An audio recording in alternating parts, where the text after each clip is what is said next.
What is up, guys? Dzeeff here, and welcome back to yet another episode of Why Nobody Remembers. Now, you might have seen this title and thought to yourself, what do you mean no one remembers the Phantom Beast cards? I mean, what about Dracosac and O-Line and all those other great cards in that archetype? But we're not talking about the Mecha Phantom Beast archetype, no. We are talking about the actual Phantom Beast archetype, which got a handful of releases in the mid-2000s. As always, with any Why Nobody Remembers episode, please make sure to write down in the comment section below the last time that you remembered the Phantom Beast archetype, or if you've never heard of these cards, make sure to let me know that as well. I'm going to go in chronological order for today's episode. Sometimes when we talk about these unknown archetypes, all of the cards were released in one set, but with this archetype, that's not really the case. While they did get a bundle of cards in 2006, they've also gotten several random support cards over the years. The first Phantom Beast card we ever got, although at the time it wasn't actually a Phantom Beast card, was Gazelle, the King of Mythical Beasts. Now, this card was released in 2002 for North America, and in the OCG the direct translation was Phantom Beast King Gazelle, but they changed that name and that didn't matter for a few years, but when we got more support for the Phantom Beast archetype, suddenly it mattered quite a bit. Luckily, in 2016's Structure Deck Yu-Gi-Oh! They finally added the text on the card that treats it as a Phantom Beast card, but for a long time this was not a Phantom Beast monster in the TCG. For a little while in the TCG, Gazelle was just by itself. You know, it didn't have an archetype, it wasn't part of a theme. That was until 2006 we got 3 video game promos that were all Phantom Beast cards, and suddenly it mattered that Gazelle did not say Phantom Beast in the name, as you'll see in a moment here with 2 of these monsters. So first up we have Phantom Beast Wild Horn, a level 4 Earth Beast Warrior effect monster with 1700 attack and 0 defense. It literally just has piercing battle damage as its only effect. It says during battle between this attacking card and a defense position monster whose defense is lower than the attack of this card, inflict the difference as battle damage to your opponent. Now sadly, Wildhorn at this time, and even a little bit to this day, was the main attacker of the Phantom Beast deck, right alongside Gazelle. That obviously is not setting us up for a very good archetype, but let's take a look at the other 2 cards. Next, we have Phantom Beast Cross Wing. So this is an interesting card that wants to be in the graveyard. This is once again a level 4 Beast Warrior monster, but this time it is a light instead of an earth. This card has 1300 attack and defense, and it says, while this card is in the graveyard, Gazelle, the King of Mythical Beasts, and all Phantom Beast monsters on the field gain 300 attack. So if you have one of these in the graveyard, the Wildhorn goes to 2000, which isn't super bad, and then obviously if you have more copies of Crosswing in the graveyard, then your level 4 monsters do get to pretty high attack points.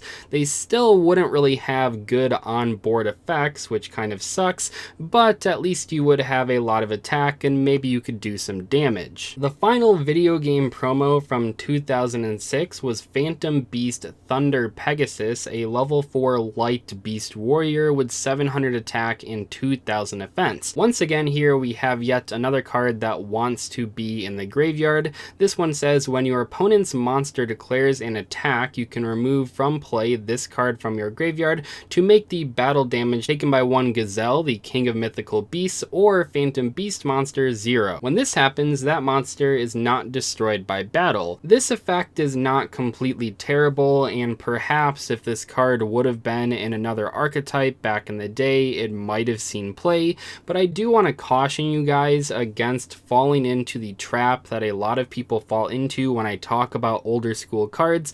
A lot of people might say things like, these cards are obviously terrible by modern standards, but back in the day, you know, they weren't so bad. But when I make these Why Nobody Remembers videos, I am comparing them to the other cards of their time period. And honestly, in 2006, there were plenty of really good, really powerful cards that were way better than any of these Phantom Beast monsters. So while it is true that these cards are terrible compared to modern releases, I am mainly focusing on how good they were relative relative to the other cards of their time period, and compared to 2006 standards, these cards were pretty awful. Fans of the Phantom Beast archetype would have to wait one more year until they got new support, and that support was Phantom Beast Rock Lizard. Now, hilariously, I own a ton of copies of Rock Lizard. I loved the Force of the Breaker set, and this was a promo card in the Force of the Breaker Special Edition back in 2007, so I own at least like 2 playsets of Rock Lizard for no reason. But anyway, Rock Lizard is a level 7 Dark Beast Warrior effect monster with 2200 attack and 2000 defense. It says if you're tributing a Phantom Beast monster or Gazelle, the king of mythical beasts, this card can be normal summoned with 1 tribute. When this card destroys a monster by battle, inflict 500 damage to your opponent. When this card is destroyed and sent to the graveyard by an opponent's card effect, inflict 2000 damage to your opponent. This card looks pretty unimpressive by itself, and that's because it is, but ideally you are combining it with multiple copies of Crosswing in the graveyard, so hopefully it has more than that 2200 base attack, and also you're trying to do a lot of damage to your opponent. You want to have high attack points on this card, you want to be running monsters over by battle to do that 500 damage, and then finally when your opponent manages to deal with it, if they had to destroy it, they're going to take that 2000 damage, which could be quite a bit.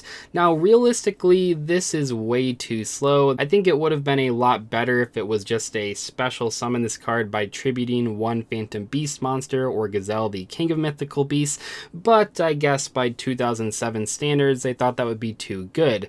That probably would not have been too good because the rest of the cards were not that great, but it would have made the card a little bit more playable. In 2010 we finally got 2 very overdue OCG imports into the TCG that were technically Phantom Beast support. Now I do want to mention here, when I say overdue, these cards by this point were 10 years old. In the OCG these cards were released in 2000, so obviously by 2010 standards these cards were really bad. But let's take a look. So we have Burma Fett, a level 5 Dark Fiend effect monster with 1400 attack and 1800 defense. It says when this card is normal or flip summoned, you can add 1 Gazelle, the king of mythical beasts, from your deck to your hand. That effect is not very good, it is very slow, and it's stuck on a level 5 monster. Oh, and by the way, if you manage to special summon this card, you don't get the search, which is obviously very bad. If you were to play this card, the only reason would be to summon Chimera, the flying mythical beast. This is a level 6 wind beast fusion monster with 2100 attack and 1800 defense, and it takes Gazelle plus Burma Fett to summon. It says this card is always treated as a Phantom Beast card. When this card is destroyed, you can target 1 Baphomet or 1 Gazelle, the king of mythical beasts, in your graveyard, special summon that target. That effect isn't terrible. I mean, it does have some uses, I suppose, but it's really nothing too crazy, and that makes a lot of sense because the card was released back in 2000 in the OCG, so we can't really expect it to be good in 2010. Finally, still in 2010, but later on in the year, we got the only Phantom Beast card that actually is good. Horn of the Phantom Beast is a normal trap card that says target 1 beast or beast warrior monster you control, equip this card to that target. It gains 800 attack. If the equipped monster destroys your opponent's monster by battle and sends it to the graveyard, draw 1 card. By modern standards, this card probably isn't too crazy, but oh man, was this thing a real powerhouse back in the day. There were so many great beast warrior and beast monsters in competitive play from like 2010 through 2012. This thing was a mainstay at competitive events. One of the best and most played monsters of 2011, Reborn Tengu, was a beast warrior, which meant that pretty much every single deck at least had a few beast warriors to use with Horn of the Phantom Beast. This thing was great, and while it was not enough to actually bring relevance to the Phantom Beast archetype, at least a Phantom Beast card did see competitive play for quite a while in a variety of decks packs and formats. Sadly, the Phantom Beast archetype has largely been forgotten by the community. It never was quite good enough to truly make an impact even on a casual level, besides Horn of the Phantom Beast, which is obviously a clear standout.